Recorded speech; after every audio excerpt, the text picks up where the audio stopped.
gets tricky in these types of situations. Well, we will see shortly.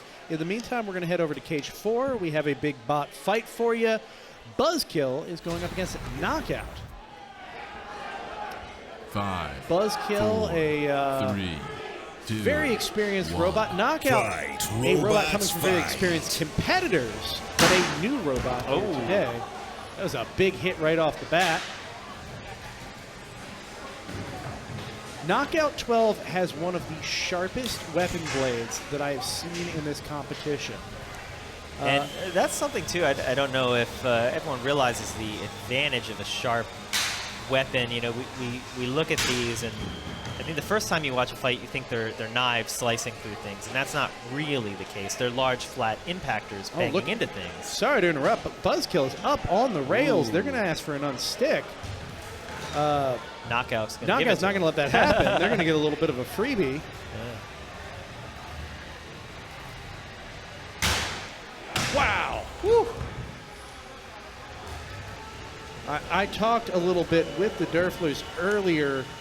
That blade is a custom machine. There's a lot of engineering in the blade on Knockout 12. Custom machined from Pittsburgh steel. Homegrown steel for a Pittsburgh robot. EDM'd and custom machined. And heat treated. Look at that! An incredible pose up on its nose. And I just rhymed by accident, Adam. Knockout 12 having their way with Buzzkill here as they remain planted, and now they've lost a belt from both drive sides. Now keep in mind, their robot can drive just fine on 2 wheels.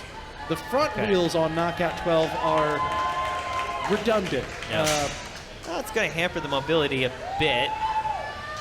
You know, they've got a lot of weight up front, and without power to the drive up front, that will hamper the drivability. It's true. You can see them struggling a bit here. Wow! Whew. Doesn't seem to matter as they're still able to deliver weapon-to-weapon hits. Knockout 12 is a very old school design. There's design methods that you just don't see anymore used in Knockout 12. And what tends to happen is it works great at first, it takes these big hits, but if it does fail at them, it gets blown to smithereens. So they're going to try not to hit the smithereen point. That's really all that's going to come down to.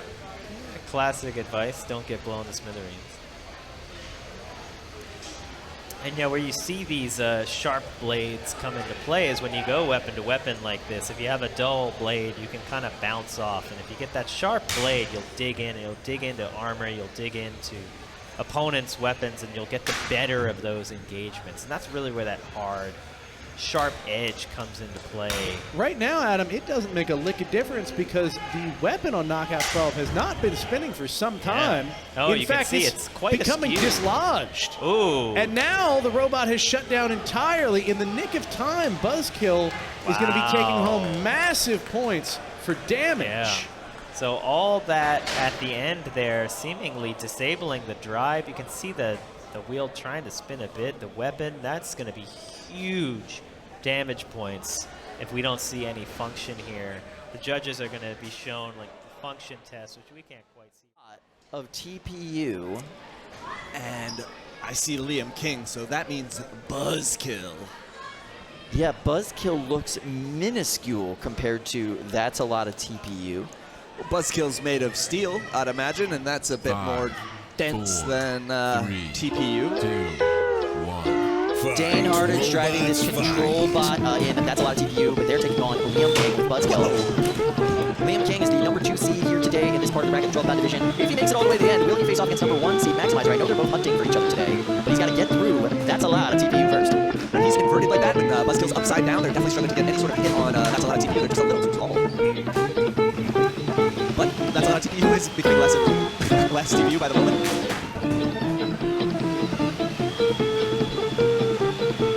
Yeah, that's a lot of TPU. Doing a pretty good job controlling this fight, but it's losing a lot of TPU as time goes on. It's a question whether or not that weapon is working right now. Dane doing a great job driving his robot, and I'm looking at him right now. He's stone-faced, no emotion. He is just trying to get this bot to do what he wants. Taking on a master of the sport in Liam King.